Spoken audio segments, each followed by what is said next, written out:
Assalamualaikum warahmatullahi wabarakatuh.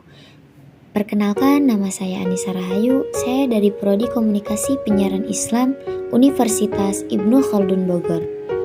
Baiklah, saya ingin menjelaskan kembali ilmu yang telah disampaikan oleh Dr. Kiai Haji Ahmad Alim LCMA. Dan ini adalah materi-materi yang telah beliau sampaikan. Yang pertama yaitu kodifikasi wahyu Al-Quran. Yang kedua, asbabun nuzul. Yang ketiga, klarifikasi asbabun nuzul. Yang keempat, hikmah pengulangan Al-Quran. Yang kelima, struktur bahasa Arab Al-Quran. Yang keenam, ilmu munasabat, mengenal relevansi Al-Quran. Yang ketujuh, ilmu munasabat, memahami Al-Quran secara terpadu dan holistik. Yang kedelapan, permisalan dan klasifikasi dalam Al-Quran. Dan yang terakhir, i'jaz Al-Quran. Mungkin seharusnya ada 13 materi yang telah beliau sampaikan. Namun di sini saya rangkum kembali. Kodifikasi wahyu Al-Quran dilatar belakangi oleh adanya perbedaan dalam cara membaca serta huruf Al-Quran. Hal itu terjadi karena Islam semakin menyebar ke berbagai penjuru dan di setiap daerah terdapat imam pengajar yang saling menyatakan bacaannya yang benar. Kodifikasi Al-Quran dilakukan pada masa Nabi Muhammad SAW dengan menempuh dua jalan. Selanjutnya yaitu asbabun nuzul. Asbabun nuzul adalah ilmu Al-Quran yang membahas mengenai latar belakang atau sebab-sebab suatu atau beberapa ayat Al-Quran yang diturunkan. Pada umumnya, asbabun nuzul memudahkan para mufasir untuk menemukan tafsir dan pemahaman suatu ayat dari balik kisah diturunkannya ayat itu. Klarifikasi asbabun nuzul. Asbabun nuzul merupakan bahan sejarah yang dapat dipakai untuk memberikan keterangan terhadap turunnya ayat Al-Quran dan memberinya konteks dalam memahami perintah-perintahnya. Contohnya dalam surat Ad-Duha ayat 1-3. A'udzu billahi minasyaitonir rajim. Wad-duha wal-laili idza saja. Ma wadda'aka rabbuka wa ma qala. Hikmah pengulangan ayat dalam Al-Quran. Pengulangan dalam Al-Quran, baik itu secara redaksi atau masalah bertujuan agar manusia lebih mampu meresapi kandungan maknanya. Struktur bahasa Al-Quran.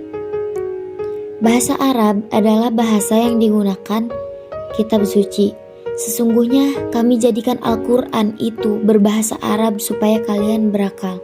Jadi bahasa Arab ini dipilih sebagai bahasa wahyu, lisanan Arabiyyan.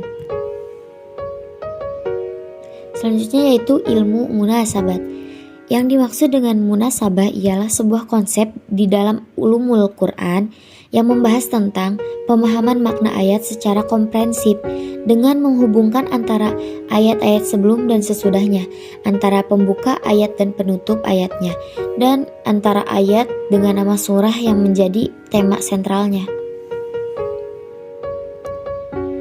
Ilmu munasabah disebut juga ilmu tanasub al-ayat.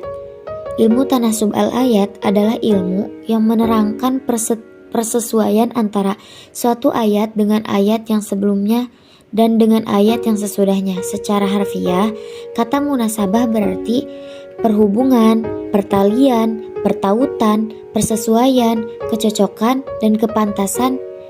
Kata al-munasabah adalah sinonim atau muradif dengan kata al-muqarrabah dan al-musyaqqalah yang masing-masing berarti berdekatan dan bersamaan. Permisalan klarifikasi Al-Quran. Al-Quran telah menyerukan kepada umat manusia untuk memerhatikan tamsil-tamsil. Sebab dari situlah akan ditentukan suatu kebenaran yang hakiki mengenai kekuasaan Allah, yang Maha Pencipta lagi Maha Kuasa atas segala sesuatu. Klasifikasi Al-Quran adalah kitab suci yang berisi tentang petunjuk dan pedoman untuk hidup umat Islam. Di dalam Al-Quran terdapat tafsir yang mengutip dari ayat sebelumnya dan memiliki makna tersirat, sehingga untuk memahami ayat-ayat tersebut secara tekstual dan kontekstual dibutuhkan klasifikasi tafsir Al-Quran untuk memudahkan umat muslim dalam mencari suatu topik dalam Al-Quran. I'jaz Al-Quran. I'jaz Al-Quran adalah ilmu Al-Quran yang membahas mengenai kekuatan dari susunan lafal dan kandungan Al-Quran hingga dapat mengalahkan ahli-ahli bahasa Arab dan ahli-ahli lain. Mungkin cukup sekian dari saya. Sekian dan terima kasih. Wassalamualaikum warahmatullahi wabarakatuh.